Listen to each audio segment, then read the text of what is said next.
Garcia, em pé, mirava e estalava as unhas. Fortunato, na cadeira de balanço, olhava para o teto. Maria Luísa, perto da janela, concluía um trabalho de agulha. Havia já 5 minutos que nenhum deles dizia nada. Tinham falado do dia, que estivera excelente, de Catumbi, onde morava o casal Fortunato, e de uma casa de saúde, que adiante se explicará. Como os 3 personagens aqui presentes estão agora mortos e enterrados, tempo é de contar a história sem rebuço. Tinham falado também de outra coisa, além daquelas 3, coisa tão feia e grave que não lhes deixou muito gosto para tratar do dia, do bairro e da casa de saúde. Toda a conversação a este respeito foi constrangida.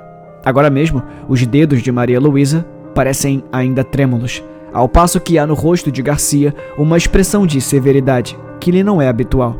Em verdade, o que se passou foi de tal natureza que, para fazê-lo entender, é preciso remontar à origem da situação. Garcia tinha se formado em medicina no ano anterior, 1861. No de 1860, estando ainda na escola, encontrou-se com Fortunato pela primeira vez, à porta da Santa Casa. Entrava quando o outro saía. Fez-lhe impressão a figura, mas ainda assim, tê-la-ia esquecido, se não fosse o segundo encontro poucos dias depois. Morava na rua de Dom Manuel. Uma de suas raras distrações era ir ao Teatro de São Januário, que ficava perto, entre essa rua e a praia.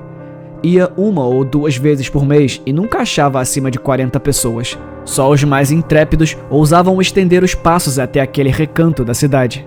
Uma noite, estando nas cadeiras, apareceu ali Fortunato e sentou-se ao pé dele. A peça era um dramalhão, cozido a facas, ouriçado de imprecações e remorsos. Mas Fortunato ouvia com singular interesse.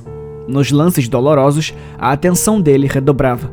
Os olhos iam avidamente de um personagem a outro, a tal ponto que o estudante suspeitou haver na peça reminiscências pessoais do vizinho.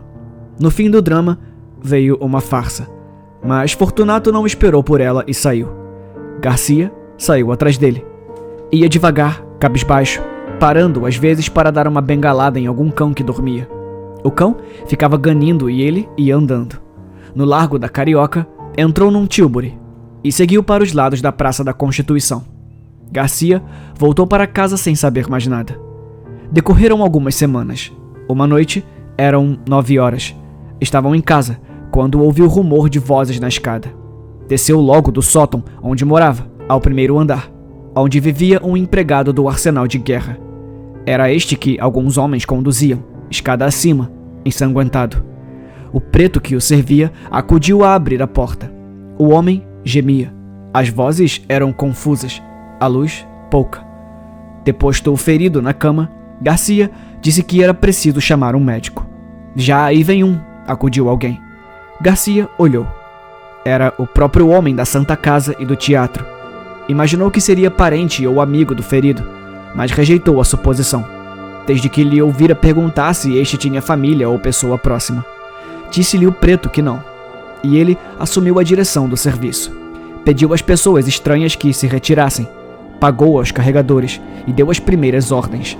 Sabendo que o Garcia era vizinho e estudante de medicina, pediu-lhe que ficasse para ajudar o médico. Em seguida, contou o que se passara. Foi uma malta de capoeiras. Eu vinha do quartel de Moura, onde fui visitar um primo, quando ouvi um barulho muito grande e depois um ajuntamento. Parece que eles feriram também a um sujeito que passava e que entrou por um daqueles becos, mas eu só via este senhor que atravessava a rua no momento em que um dos capoeiras, roçando por ele, meteu-lhe o punhal.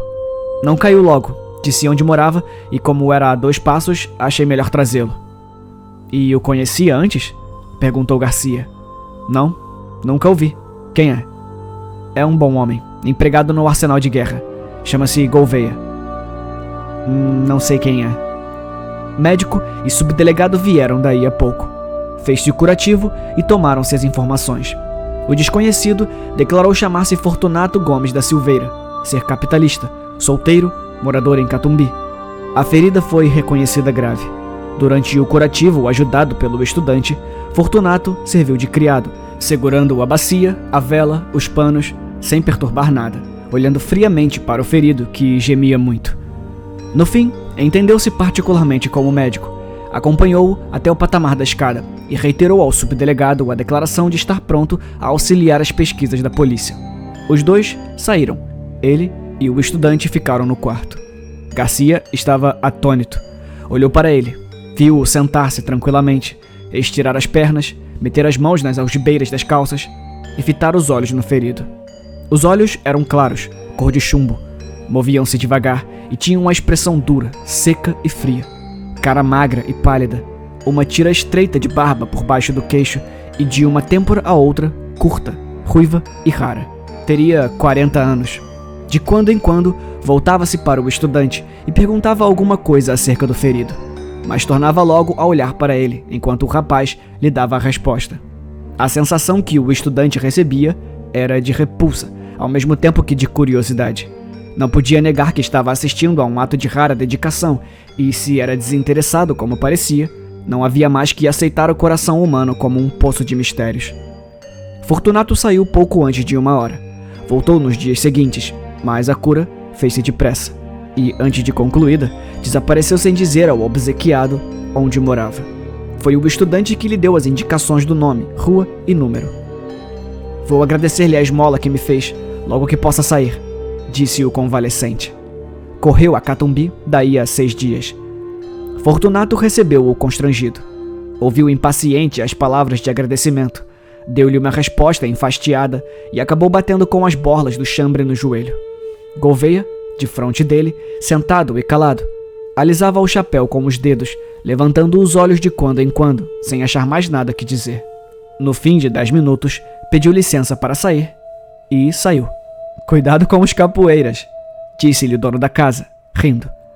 O pobre diabo saiu de lá mortificado, humilhado, mastigando a custo o desdém, forcejando por esquecê-lo, explicá-lo ou perdoá-lo, para que no coração só ficasse a memória do benefício. Mas o esforço era em vão. O ressentimento, hóspede novo e exclusivo, entrou e pôs fora o benefício, de tal modo que o desgraçado não teve mais que trepar a cabeça e refugiar-se ali como uma simples ideia. Foi assim que o próprio benfeitor insinuou a este homem o sentimento de ingratidão. Tudo isso assombrou o Garcia. Este moço possuía, em germen, a faculdade de decifrar os homens, de decompor os caracteres. Tinha o amor da análise e sentia o regalo, que dizia ser supremo, de penetrar muitas camadas morais até apalpar o segredo de um organismo. Picado de curiosidade, lembrou-se de ir ter com o homem de Catumbi, mas advertiu que nem recebera dele o oferecimento formal da casa. Quando menos, era-lhe preciso um pretexto, e não achou nenhum. Tempos depois, estando já formado e morando na rua de Mata-Cavalos, perto do Conde, encontrou Fortunato em uma gôndola. Encontrou ainda outras vezes, e a frequência trouxe a familiaridade. Um dia, Fortunato convidou-o a ir visitá-lo ali perto, em Catumbi. "Sabia que estou casado?" "Não sabia." "Casei-me há 4 meses. Podia dizer 4 dias. Vai jantar conosco domingo?" "Ah, domingo?" "Não esteja forjando desculpas. Eu não admito desculpas. Vá domingo." Garcia foi lá domingo. Fortunato deu-lhe um bom jantar, bons charutos e boa palestra, em companhia da senhora que era interessante. A figura dele não mudara. Os olhos eram as mesmas chapas de estanho, duras e frias. As outras feições não eram mais atraentes que antes. Os obséquios, porém, se não resgatavam a natureza, davam alguma compensação. E não era pouco. Maria Luísa é que possuía ambos os feitiços, pessoa e modos. Era esbelta, airosa, olhos meigos e submissos. Tinha 25 anos e parecia não passar de 19. Garcia, a segunda vez que lá foi, percebeu que entre eles havia alguma dissonância de caracteres, pouca ou nenhuma afinidade moral, e da parte da mulher para com o marido, uns modos que transcendiam o respeito e confinavam na resignação e no temor. Um dia, estando os 3 juntos, perguntou Garcia a Maria Luísa se tivera notícia das circunstâncias em que ele conhecera o marido. "Não", respondeu a moça. "Vai ouvir uma ação bonita."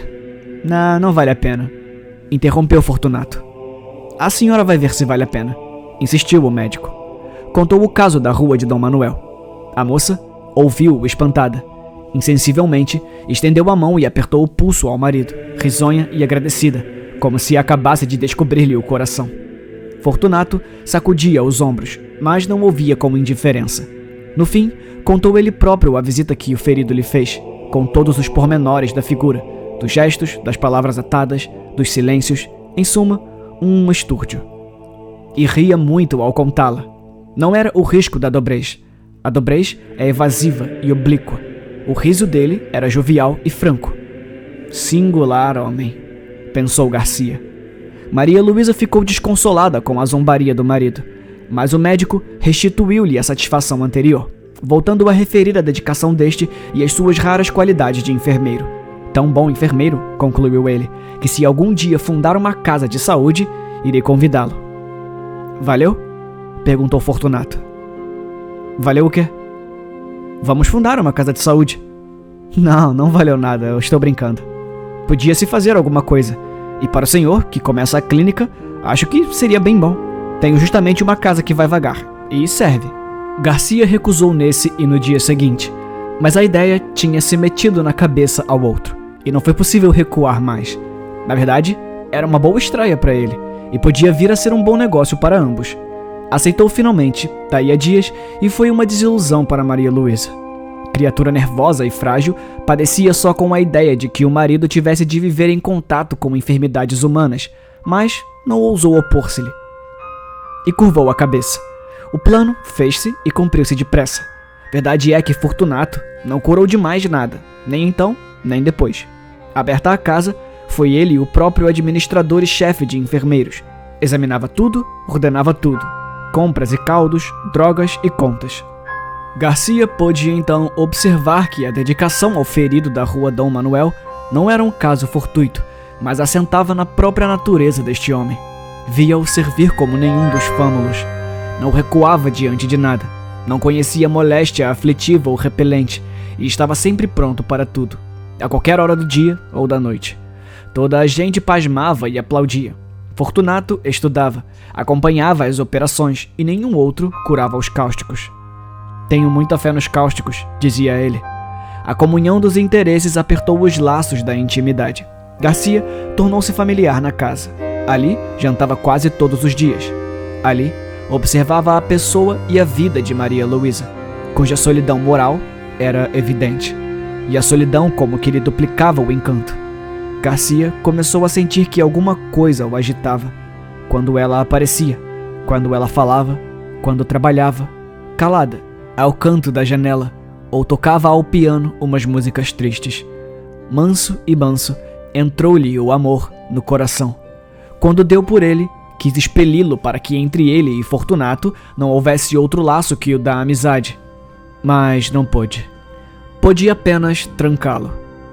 Maria Luísa compreendeu ambas as coisas, a afeição e o silêncio, mas não se deu por achada.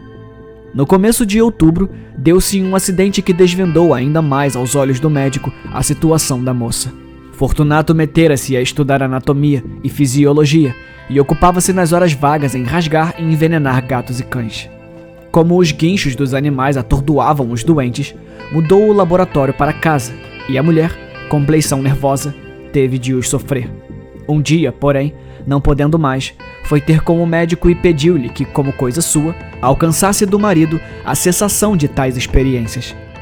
Mas a senhora mesma, Maria Luísa acudiu sorrindo. Ele naturalmente achará que sou criança. O que eu queria é que o senhor, como médico, lhe dissesse que isso me faz mal. E creia que faz. Garcia alcançou prontamente que o outro acabasse com tais estudos. Se os foi fazer em outra parte, ninguém o sabe. Mas pode ser que sim. Maria Luísa agradeceu ao médico, tanto por ela como pelos animais, que não podia ver padecer. Tossia de quando em quando. Garcia perguntou-lhe se tinha alguma coisa. Ela respondeu que nada. Deixe-me ver o pulso. Não tenho nada. Não deu o pulso e retirou-se. Garcia ficou apreensivo. Cuidava, ao contrário, que ela podia ter alguma coisa, que era preciso observá-la e avisar o marido em tempo. 2 dias depois, exatamente o dia em que os vemos agora, Garcia foi lá jantar. Na sala, disseram-lhe que Fortunato estava no gabinete, e ele caminhou para ali. Iam chegando à porta, no momento em que Maria Luísa saía aflita. "Que é?" perguntou-lhe. O rato! O rato!" exclamou a moça sufocada e afastando-se. Garcia lembrou-se que na véspera ouvira ao Fortunato queixar-se de um rato, que lhe levara um papel importante, mas estava longe de esperar o que viu.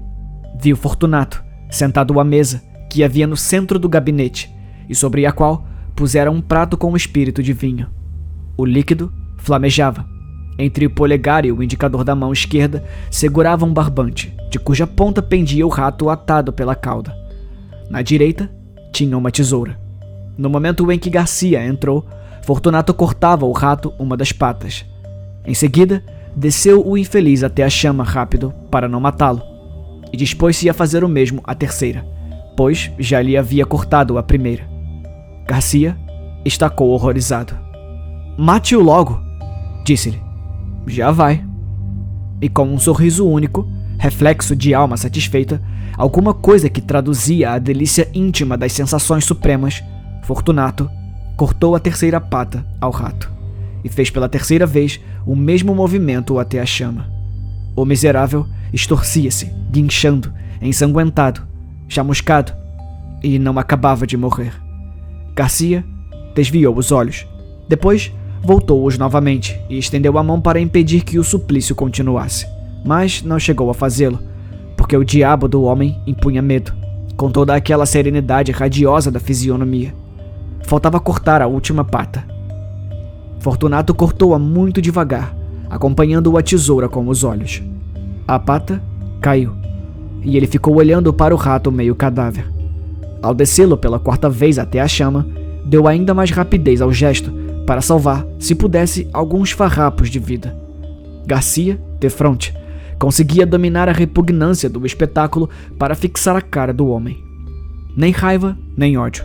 Tão somente um vasto prazer, quieto e profundo, como daria a outro a audição de uma bela sonata ou a vista de uma estátua divina, alguma coisa parecida com a pura sensação estética. Pareceu-lhe, e era verdade, que Fortunato o havia inteiramente esquecido. Isto posto, não estaria fingindo e devia ser aquilo mesmo. A chama ia morrendo. O rato podia ser que tivesse ainda um resíduo de vida, sombra da sombra. Fortunato aproveitou-o para cortar-lhe o focinho e, pela última vez, fez chegar a carne ao fogo. Afinal, deixou cair o cadáver no prato e arredou de si toda essa mistura de chamusco e sangue. Ao levantar-se, deu com o médico e teve um sobressalto. Então, mostrou-se enraivecido contra o animal, que lhe comera o papel, mas a cólera evidentemente era fingida. Castiga sem raiva, pensou o médico, pela necessidade de achar uma sensação de prazer que só a dor alheia lhe pode dar. É o segredo deste homem. Fortunato encareceu a importância do papel, a perda que ele trazia. Perda de tempo, é certo, mas o tempo, agora, era-lhe preciosíssimo. Garcia ouvia só, sem dizer nada, nem lhe dar crédito. Relembrava os atos dele, graves e leves. Achava a mesma explicação para todos. Era a mesma troca das teclas da sensibilidade. Um diletantismo sui generis. Uma redução de Calígula. Quando Maria Luísa voltou ao gabinete, daí a pouco, o marido foi ter com ela. Rindo, pegou-lhe nas mãos e falou-lhe mansamente. Fracalhona. E voltando-se para o médico. Há de crer que quase desmaiou? Maria Luísa defendeu-se a medo. Disse que era nervosa e mulher. Depois, foi sentar-se à janela com as suas lãs e agulhas, e os dedos ainda trêmulos, tal qual a vimos no começo desta história. Hão de lembrar-se que, depois de terem falado de outras coisas, ficaram calados os três, o marido sentado e olhando para o teto, o médico estalando as unhas. Pouco depois, foram jantar. Mas o jantar não foi alegre. Maria Luísa cismava e tossia.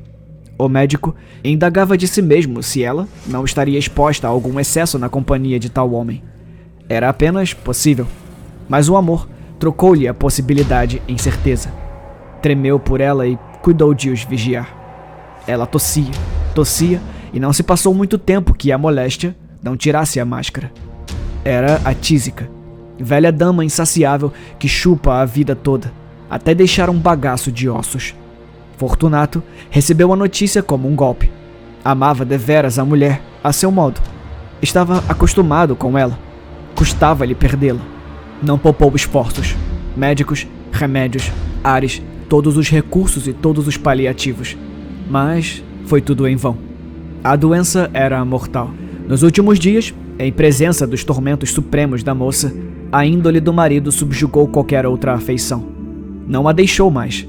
Fitou o olho baço e frio naquela decomposição lenta e dolorosa da vida. Bebeu uma a uma as aflições da bela criatura, agora magra e transparente, devorada de febre e minada de morte. Egoísmo aspérrimo, faminta de sensações. Não lhe perdoou um só minuto de agonia, nem lhes pagou com uma só lágrima, pública ou íntima. Só quando ela expirou é que ele ficou aturdido. Voltando a si, viu que estava outra vez só. De noite, indo repousar uma parenta de Maria Luísa que a ajudara a morrer, ficaram na sala Fortunato e Garcia, velando o cadáver. Ambos pensativos, mas o próprio marido estava fatigado. O médico disse-lhe que repousasse um pouco. Vai descansar. Passe pelo sono 1 hora ou 2. Eu irei depois. Fortunato saiu. Foi deitar-se no sofá da saleta contígua e adormeceu logo. 20 minutos depois, acordou. Quis dormir outra vez. Cochilou alguns minutos até que se levantou e voltou à sala. Caminhava nas pontas dos pés para não acordar a parenta que dormia perto. Chegando à porta, estacou assombrada. Garcia tinha se chegado ao cadáver. Levantara o lenço e contemplara por alguns instantes as feições defuntas. Depois, como se a morte espiritualizasse tudo, inclinou-se e beijou-a na testa. Foi nesse momento que Fortunato chegou à porta. Estacou assombrado. Não podia ser o beijo da amizade. Podia ser o epílogo de um livro adúltero. Não tinha ciúmes, note-se. A natureza compô-lo de maneira que não lhe deu ciúmes nem inveja, mas lhe dera vaidade, que não é menos cativa ao ressentimento. Garcia olhou assombrado, mordendo os beiços. Entretanto, Garcia inclinou-se ainda para beijar outra vez o cadáver. Mas então, não pôde mais. O beijo rebentou em soluços, e os olhos não puderam conter as lágrimas que vieram em borbotões. Lágrimas de amor calado e irremediável desespero. Fortunato, à porta, onde ficara, saboreou tranquilo essa explosão de dor moral que foi longa, muito longa, deliciosamente longa.